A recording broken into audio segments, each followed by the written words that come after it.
Majestic Major, a model aircraft project, Part 9, making a Bowden Cable assembly to operate the throttle, fitting the fuel tank and applying some satin varnish to the front and top of the fuselage. I bought this Bowden Cable set via eBay. 1 metre long, it's ideal for the job with some to spare. However, there is a slight problem. When I opened the package this morning, I noticed that the Bowden Cable set was missing one quite important part: the Bowden Cable. I googled Logic RC accessories, but this is the parent company and I bought from a dealer via eBay. The man at Logic RC accessories recommended that I contacted the seller. This company's name and web address is on screen at the moment, and they were more than helpful. Very shortly after the phone call, I received communication via email that a new part was on its way, with not even a hint of blaming COVID-19. As you can see, I've placed the engine in the position it's going to be in, and I'm using a ruler to find the place where I need to make a hole in the bulkhead so that the tube pokes out. I need to drill a hole somewhere in between these two lines, so I thought it would be a good idea to use my micrometer and measure the Bowden tube. All I did was check the thickness of the tube and then find a drill that fitted in the micrometer jaws and was a good fit.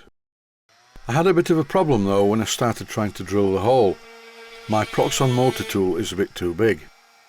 I could have used the flexible drive, but I prefer to use this, a Proxxon motor tool with a right angle drive. I think that this is possibly the best tool I've ever bought in my life, and it wasn't very expensive. As I was drilling the hole in the bulkhead, perfectly in line, I couldn't help but think back to about 1,000 other jobs where this would have been useful in the past. After drilling the hole in the bulkhead, I thought I would try the Bowden tube for size. It's not a mega tight fit. I need to leave some room for the adhesive to hold it in place. Here you can see the general layout. The Bowden cable is going to go past the tank and down to where the servo is in the bottom of the fuselage. I want this job to be mechanically good. I really don't need to go to all the trouble I'm about to go to, but it's the best way to do it. As you can see, I've fitted the fuel tank in place using an elastic band to hold the fuel tank onto the thick silicone rubber tubing that I fitted to the bulkhead. The servo tray that you can see in the bottom of the fuselage is only my template servo tray. I've used this for years for marking the position of a servo tray in many model aircraft, and it's a bit grubby and covered in sawdust, and that's the reason I use it. This is a servo tray that I'm going to use, with 3 servos fitted, one for the rudder, one for the elevator, and this one for the throttle. In this clip I'm checking which is going to be the best part of the arm to fit the metal clevis. I only ever use metal clevises. For the moment I've fitted it to the second hole in on the arm. This is a good starting point. The next job is to make a wooden bracket that screws to the servo tray where the switch normally would be. I'm using some of this very lightweight mahogany that someone gave me that was from window frames that were over 25 years old.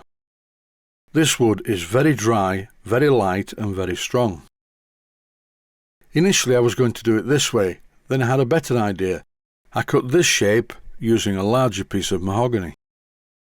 I need to fix another piece of mahogany to the first piece, but I'm not going to have it as long as this.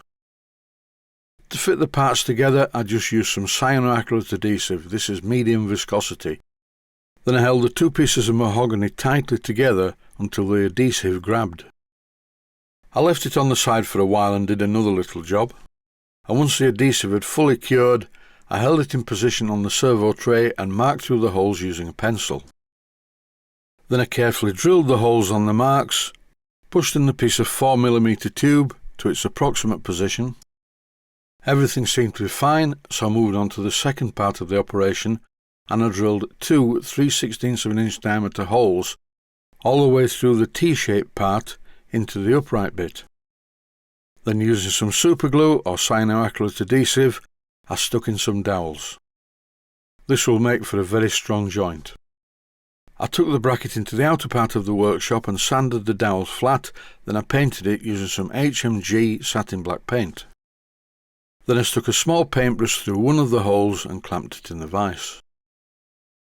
The final part of this short video is to apply some satin varnish to the front parts that I painted in a previous episode. I've had this tin of varnish on the shelf for a long time, so I gave it a really good stir. And that way the flatting agent in the bottom of the tin gets evenly distributed through the mix. I'm hoping that when this varnish dries, it removes the newly painted glossy look from the front of the fuselage.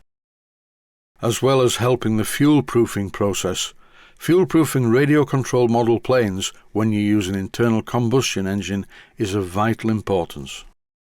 If you don't do this, over time the oil-soaked part of the wood will become structurally weak and it doesn't look good either. And that's it for this episode. I await the arrival of my Bowden cable, this time hopefully with a cable. Today I'm going to go out and look at the York Model Boating Club. I'm thinking about building another steamboat, and in the meantime I'll be able to sail my laser yacht. As the lockdown starts to open up, please stay healthy. Thanks for watching, and I hope you found it useful. Please take the time to visit my Mainsteam Models website and click on the section of the website that says Video Playlists. And by doing that, you can find other videos that you may like to watch. And by using the playlists, you can actually watch the videos back to back.